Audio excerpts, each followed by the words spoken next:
hemos estado examinando por algunas semanas algunos temas que abarca el libro de Proverbios, ¿verdad? Y bueno, como ya sabemos, Proverbios es uno de los libros de la sabiduría, ¿verdad?, que encontramos allí en la Santa Escritura, proverbios escritos y compilados por el rey Salomón.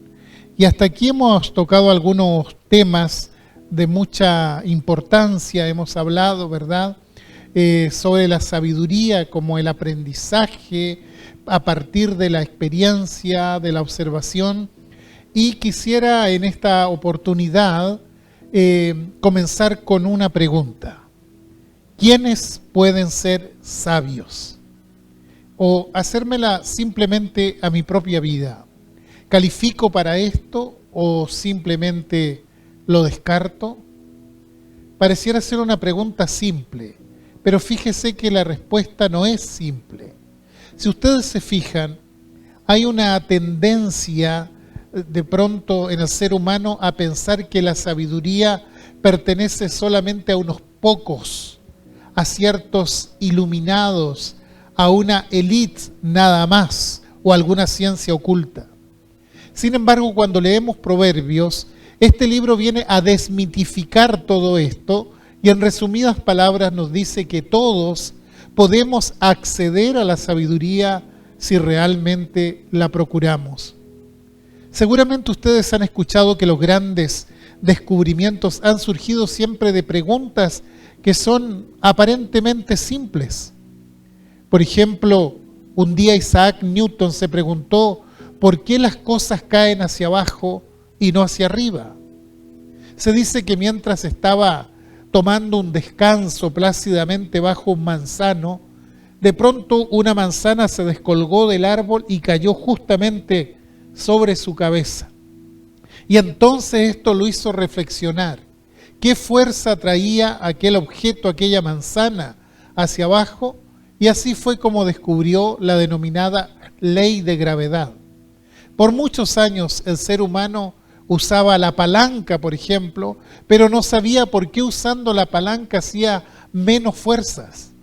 Hasta que alguien, Arquímedes, se hizo una simple pregunta. ¿Por qué si uso esto hago menos fuerza? Es decir, de preguntas muy simples, muy sencillas, salieron cosas muy importantes. Se dice que en cierta ocasión Arquímedes se metió a la tina para bañarse y se dio cuenta de que mientras se sumergía en el agua subía. Y entonces empezó a pensar, si el agua no es elástica, ¿por qué cuando me meto modifica su nivel? Y concluyó que era posible saber el volumen de un cuerpo solo con sumergirlo en el agua a partir de cuánto sube el nivel. Ahora, pongo estos ejemplos para que veamos cuán simples fueron las preguntas que finalmente llevaron a grandes descubrimientos. Bueno, así también cuando uno estudia, por ejemplo, ahora que estamos con esto de Proverbios, uno tiene que partir preguntándose las cosas más simples, no las más complejas. Y entonces nos vamos a ir abriendo un camino hacia la sabiduría. La sabiduría no tiene nada que ver con un saber oculto, con una logia o con alguna filosofía sofisticada. Nada de eso. Miren lo que dice el capítulo 1 de Proverbios. Allí entre los versos 20 y 21 dice, la sabiduría clama en las calles, alza su voz en las plazas, clama en los principales lugares de reunión, en las entradas de las puertas de la ciudad, dice sus razones. Si se fijan, se menciona la sabiduría en 4 lugares diferentes. Se habla de las calles, de las plazas, de los lugares de reunión y de las puertas de la ciudad. Y estos eran lugares donde la gente solía concurrir normalmente. Si usted entraba a una ciudad antigua, usted sabía que la gente estaba reunida precisamente en estos lugares. Estos eran los centros de reunión. Por ejemplo, el ágora, que era el mercado, las plazas que para ellos eran lugares de vida cívica, para nosotros son lugares de esparcimiento, pero para ellos no. Por otro lado estaba también la puerta de la ciudad, que era donde se emitían juicios. Los jueces se sentaban en las puertas de la ciudad y allí juzgaban. Eran ciertamente lugares muy concurridos. Y dice Proverbios que es en esos lugares donde la sabiduría clama, donde la sabiduría llama, pregona. Se personifica la sabiduría como una persona que quiere que todos sean sabios, porque no va a buscar a una élite, sino que clama en lugares públicos. ¿Por qué? Porque está allí precisamente donde está la afluencia, donde está la multitud, donde la gente suele concurrir. Y esto ya nos abre el panorama, porque entonces la sabiduría, el saber vivir, como se define la sabiduría, es el conocimiento aplicado a la vida, la experiencia a partir del conocimiento. En otras palabras, saber cómo conducirnos en esta vida. Y esto es para todos, porque ni siquiera pasa por el conocimiento. No tiene que ver con academias o universidades. Pasa por una actitud de vida. Esto es lo primero que tenemos hasta aquí. Entonces, todos pueden ser potenciales sabios. No sé si se recuerdan cuando Pedro entró a la casa del centurión Cornelio, el primer pagano prácticamente que se convirtió al cristianismo desde la fundación de la iglesia. Después de lo vivido en ese lugar, Pedro saca una conclusión muy interesante. Y él dice, en verdad he visto que Dios no hace acepción de personas. Quiere decir que para Dios no existen las diferencias que de pronto nosotros ponemos. Y esto también vale para la sabiduría, que es el tema que hemos estado viendo durante este tiempo. Entonces la primera pregunta que tenemos es, ¿quiénes pueden ser sabios? Y la respuesta que tenemos es, potencialmente todas las personas pueden alcanzar sabiduría. La segunda pregunta que uno puede hacerse es, ¿y dónde se encuentra la sabiduría? Bueno, vivimos en el tiempo del conocimiento. Según estudios realizados, el conocimiento en este tiempo se duplica cada 2 años. Quiere decir que todo lo que sabemos ahora, dentro de 2 años la humanidad va a saber el doble. Quiere decir que un niño que entra a la escuela básica y hace los años de básica cuando entra, el conocimiento es 1 y cuando sale el conocimiento se ha multiplicado progresivamente de un modo considerable. Por eso es que todos los años cambian los libros para los mismos niveles, porque el volumen de conocimiento se va duplicando progresivamente cada año. Bueno, algunos estudiosos dicen que esta multiplicación de conocimiento ya no es cada 2 años, sino cada 18 o 20 meses. Es tremendo cómo crece el conocimiento en el mundo. Quiere decir que vivimos en una sociedad con un gran caudal de conocimiento que se multiplica en tal forma que cada cierto tiempo van surgiendo nuevas especialidades. Por ejemplo, en el área de la medicina. Antiguamente había un médico para todas las dolencias, pero ahora no. Son muchas las especialidades médicas. Dentro de las mismas especialidades también existen las subespecialidades.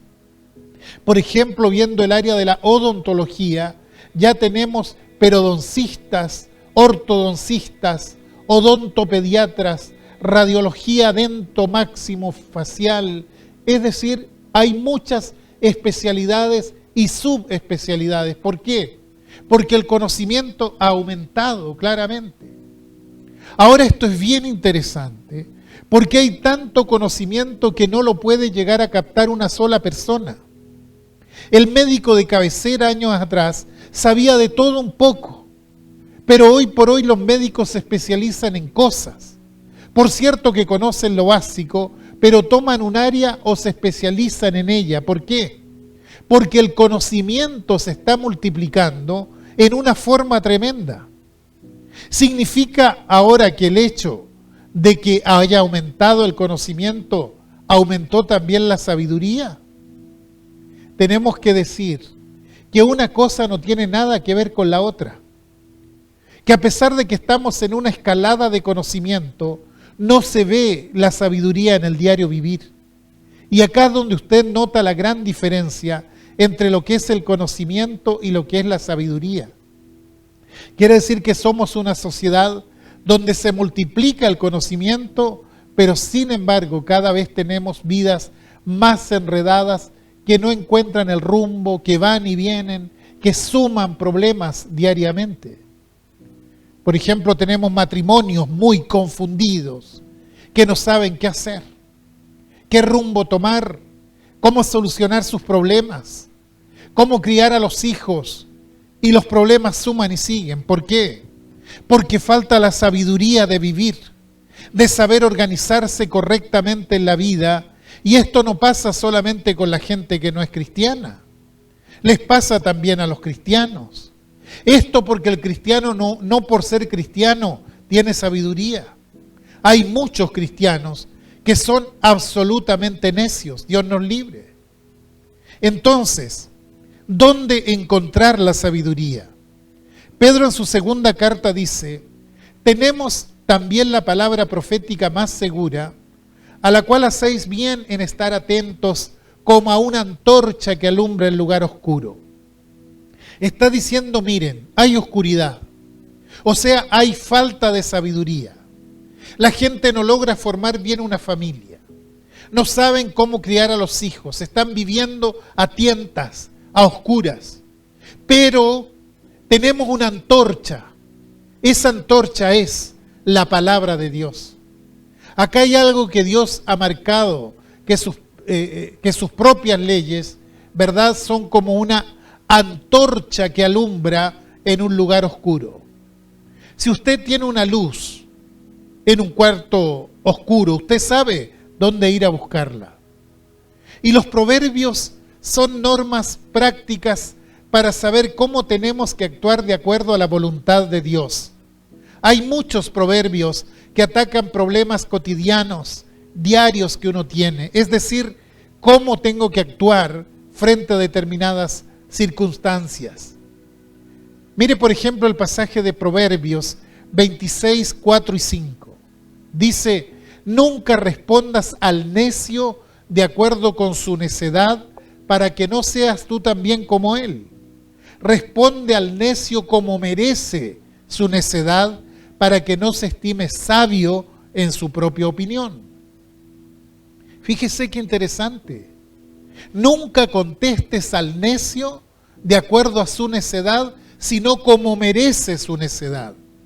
Responde al necio como merece su necedad. ¿Qué diferencia hay entre contesta de acuerdo a su necedad y como merece su necedad? Quiere decir que si al necio, el hombre insensato, merece una reprensión, yo no debo perder mi lugar.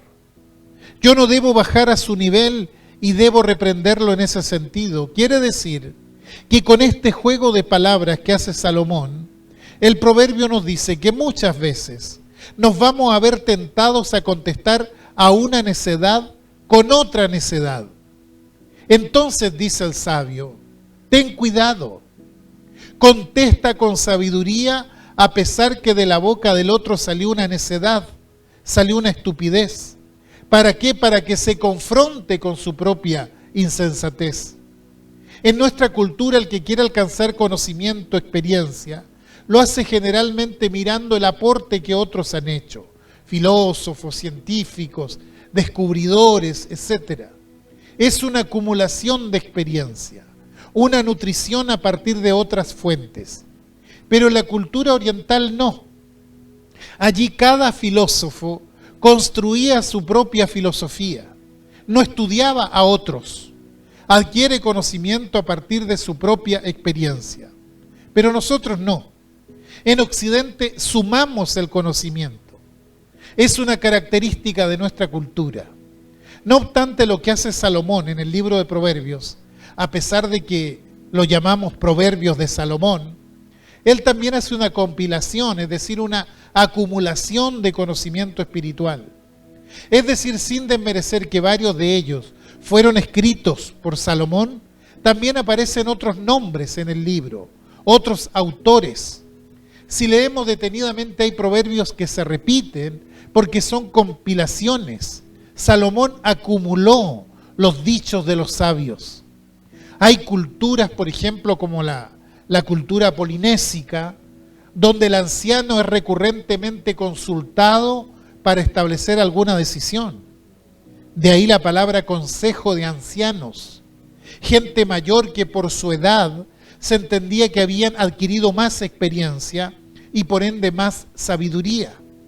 Entonces son como una suerte de biblioteca viviente donde los más jóvenes iban para consultar. Estas culturas entienden la ancianidad como una acumulación de conocimiento, de sabiduría. Entonces, si alguien debía ser consultado sobre temas de vida, eran precisamente ellos, porque ellos han tenido un progreso de años que los capacita para dar a las generaciones jóvenes su conocimiento alcanzado. Va la gente donde él y le pregunta cosas que tienen que ver con la vida, cómo conducirse en la vida, cómo hacer frente a algún problema, algún dilema. Ellos ven una riqueza cultural tremenda en la persona anciana. Pero en nuestra cultura no es así. El anciano se ha vuelto prácticamente un estorbo del cual nadie se quiere hacer cargo. Entonces, y si los recursos lo permiten, van a parar a un geriátrico, a un hogar de ancianos, y si no se alcanza tiempo, y si estamos de ánimo lo vamos a ver, si no, no. Significa que nuestra cultura ha entrado en una profunda decadencia moral. Lo que tenemos en el libro de Proverbios es la experiencia de muchos hombres que vivieron y que Dios los inspiró para escribir esto, y que nosotros lo tengamos aquí el día de hoy escrito, constituye ciertamente una gran bendición, porque los tiempos modernos son problemáticos y debemos tener una fuente confiable para buscar el consejo sabio.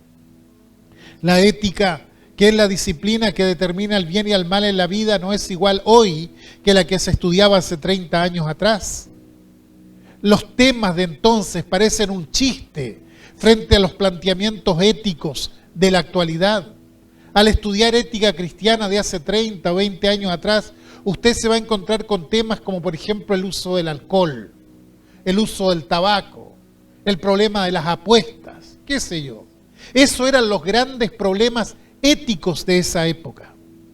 Pero hoy los problemas éticos pasan por cosas que ni se les hubiera ocurrido mencionar aquel entonces. Quiere decir que los tiempos actuales nos presentan nuevos desafíos. Es decir, la vida va tomando nuevos giros. Es por eso por lo que necesitamos una fuente permanente y eterna para encarar la problemática existente en la actualidad. Por eso abrimos el libro de Proverbios, porque siendo la palabra de Dios, no pierde vigencia y nos garantiza un buen consejo. Entonces, la primera pregunta, ¿quiénes pueden ser sabios? La respuesta es potencialmente todas las personas. La siguiente pregunta, ¿dónde se encuentra la sabiduría? Bueno, en la poderosa y siempre vigente palabra de Dios. Ahora, con esto en mente, podemos pasar a una tercera pregunta. ¿Cómo alcanzar la sabiduría? Veamos el capítulo 2, verso 1. Mire lo que dice. Hijo mío, si recibieres mis palabras y mis mandamientos guardares dentro de ti. Leemos hasta ahí para decir que la sabiduría no es especulación humana. O sea, no es el hombre pensando, sino que es el hombre tomando una base espiritual y sobre esa base espiritual después razona. Para razonar uno siempre debe tener una base de revelación. Si no, el pensamiento se nos va a ir a cualquier parte.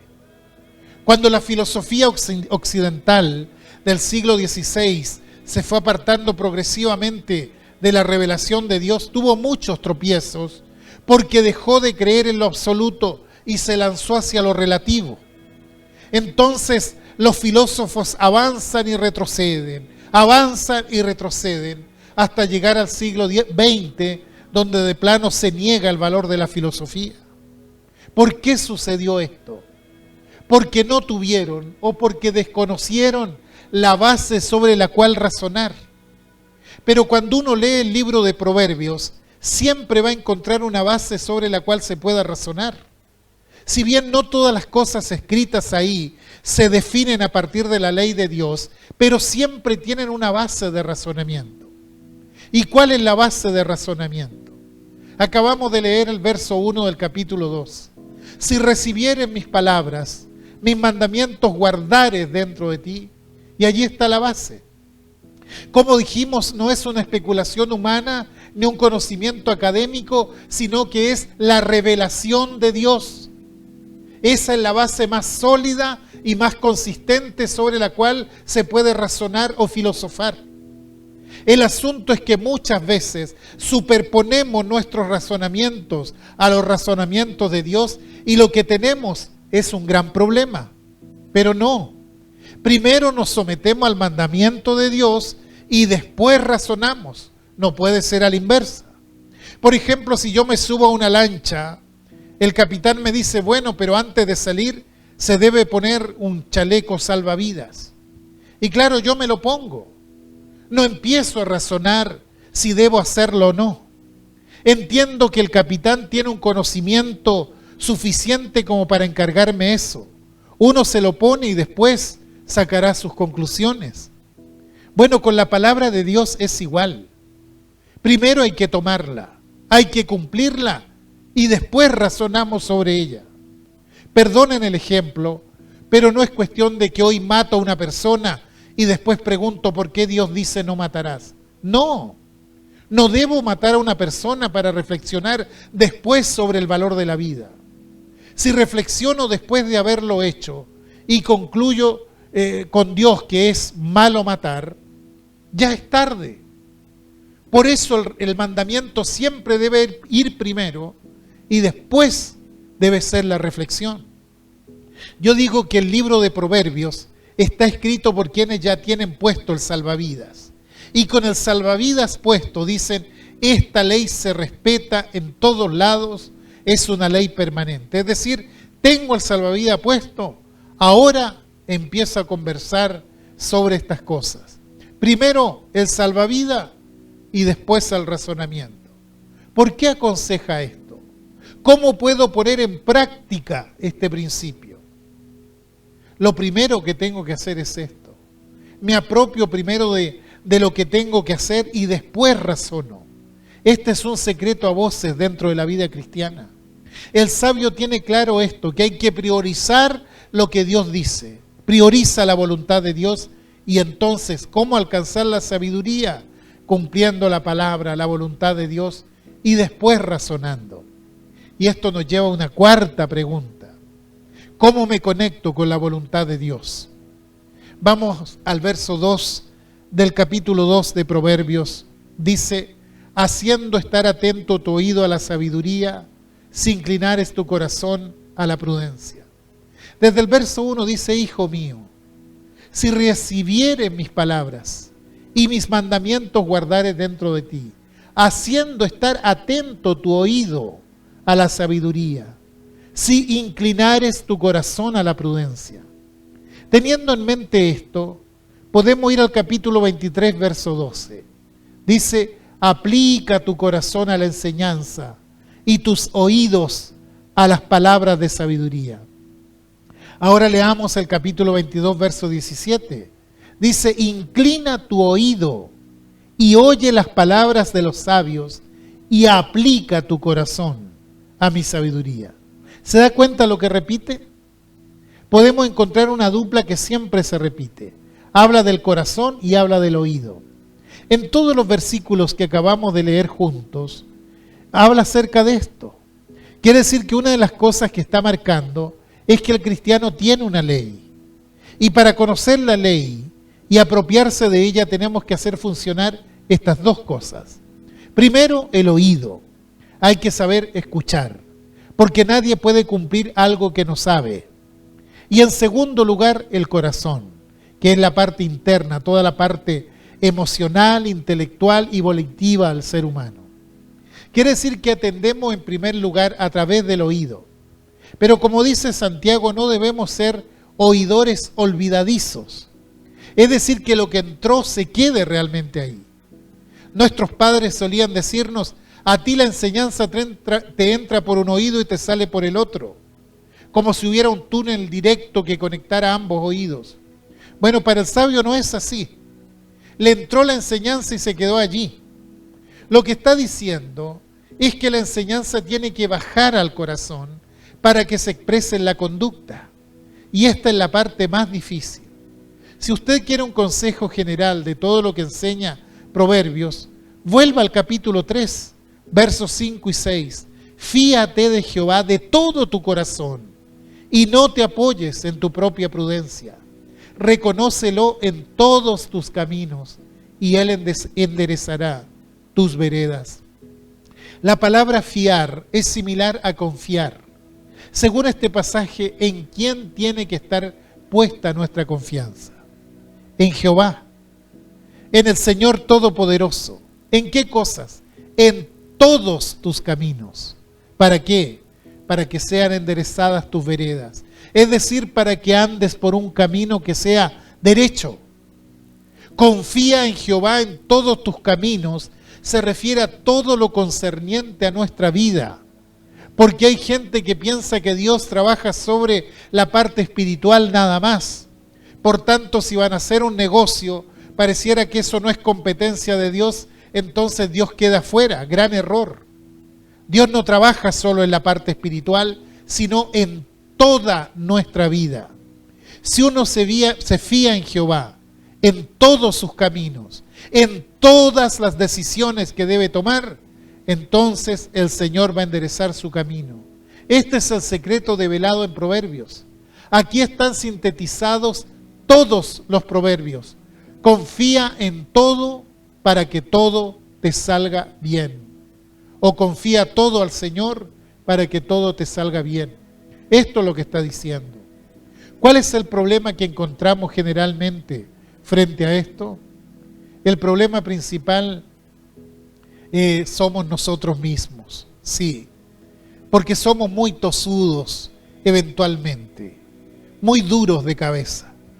Y por eso, aunque la sabiduría nos grite y nos llame, muchas veces no queremos oír. Clama a la inteligencia, escucha la prudencia, búscala. El problema no es la ignorancia. Ninguno puede decir que ignora estas cosas. Hemos leído el libro de Proverbios. Ninguno puede decir, yo no lo sabía. Saúl hizo fracasar el primer periodo de la monarquía de Israel. Duramente lo hizo fracasar. ¿Pero por qué? Si tenía al lado a un hombre sabio, a un hombre temeroso de Dios como lo era el profeta Samuel, que lo orientaba en todo. Saúl comenzó bien, pero hubo un momento en que la soberbia pasó por encima. Su camino propio pasó por encima del camino de Dios. A esto se le llama soberbia. Cuando yo creo tener un camino que va por encima del camino de Dios. Cuando creo tener un camino superior al de Dios. Y eso fue lo que Saúl creyó. Dios había establecido una cantidad de cosas, pero él pasó por encima de eso y lo llevó a un fracaso terrible en cada área de su vida. Pero no fue la ignorancia la que llevó a Saúl al fracaso. Fue su rebeldía a los principios establecidos por Dios. El consejo de Dios me puede hacer sabio, pero todo depende de si lo aceptamos o lo rechazamos. Por último, observemos el capítulo 3, verso 1 al 4 del libro de Proverbios. Dice: hijo mío, no te olvides de mi ley, y tu corazón guarde mis mandamientos, porque largura de días y años de vida y paz te aumentarán. Nunca se aparten de ti la misericordia y la verdad. Átalas a tu cuello, escríbelas en la tabla de tu corazón, y hallarás gracia y buena opinión ante los ojos de Dios y de los hombres. Acá hay dos cosas que tienen que estar siempre presentes. La misericordia. ¿Qué es la misericordia? es la disposición para hacer el bien, de buscar el bien del otro. Es la intención positiva del corazón frente a la necesidad del prójimo. Esto es la misericordia. Y la otra es la verdad. Quizás la lucha más grande sea la lucha por la verdad. Todo el mundo tiene verdades y hace promesas que uno sabe muchas veces que no son ciertas. Bueno, según Proverbios, uno tiene que vivir en la verdad y tiene que decir siempre la verdad. La verdad no es solamente lo que se dice con la boca. La verdad es lo que uno vive. Hay que vivir en la verdad, es decir, sin hipocresía, mostrar lo que somos. Y hay que decir la verdad siempre, sin engaños, sin embustes, sin falsedades. Y cuando hago eso, entonces llego a lo que dice el verso 4. Hallarás gracia y buena opinión ante los ojos de Dios y de los hombres. En el libro de Lucas, cuando habla de Jesús a los 12 años, dice que crecía en gracia para con Dios y para con los hombres. En las dos cosas. Es decir, Dios lo aprobaba y los hombres recibían la bendición de esa vida. Y eso es lo que hay que buscar. El cristiano debe tener esto como meta siempre, y esto es algo que se ha ido cambiando el último tiempo, lamentablemente. Y por eso muchas veces pasa que creemos que la meta cristiana es ser bendecido por Dios. Pero sabe, la vida cristiana es ser bendición para otros. Y esto es muy distinto. Como oraba San Francisco de Asís: Dios, quiero bendecir antes de ser bendecido. Ahora, por supuesto que yo, para bendecir, debo haber sido bendecido primero. El problema es encerrarnos en que queremos recibir la bendición, pero no ser bendición para los demás. Pero el objetivo de la vida tiene que ser siempre lo último. Es decir, que yo sea de bendición para el otro. Este tiene que ser el objetivo de la vida, no centrarnos en nosotros mismos. El objetivo de la vida no es que Dios me bendiga a mí, no. El objetivo de la vida es ser bendición para el otro que está allí. Hay una ilustración que me da hasta un poquito de vergüenza por lo antigua que es. La leí hace muchos años en el libro Pasión por las Almas de Oswald Smith. Como saben, en Israel al sur está el Mar Muerto. Se le llama así porque no produce vida. Las aguas del Jordán que desaguan ahí, que tienen vida porque hay peces en él, al llegar los peces al Mar Muerto se mueren. ¿Por qué? Porque las aguas del Mar Muerto tienen una cantidad de aceite de sal tan denso que si usted se mete adentro usted no puede sumergirse. La persona flota naturalmente por la alta salinidad de las aguas. No se puede estar más de 10 minutos allí porque se irrita la piel. ¿Pero por qué pasa eso? Porque si bien en él desagua el Jordán, el agua se queda allí. La evaporación es lo único que mantiene el nivel del Mar Muerto. El desierto hace que las sales se concentren allí y el agua no se puede beber porque es dañina debido a que entra agua pero no sale. Bueno, creo que pasa esto con muchas personas también. Llega la bendición a ellas, entra la bendición, pero no sale de allí. Por tanto, termina siendo dañina. Cuando el objetivo es que yo reciba el agua y reciba la vida, pero no tengo el canal para compartirla, entonces me pasa como el Mar Muerto. Fíjese que el mismo río Jordán que alimenta al Mar Muerto es el mismo que alimenta al Mar de Galilea. Y ustedes recordarán que en el Mar de Galilea era donde pescaban los discípulos.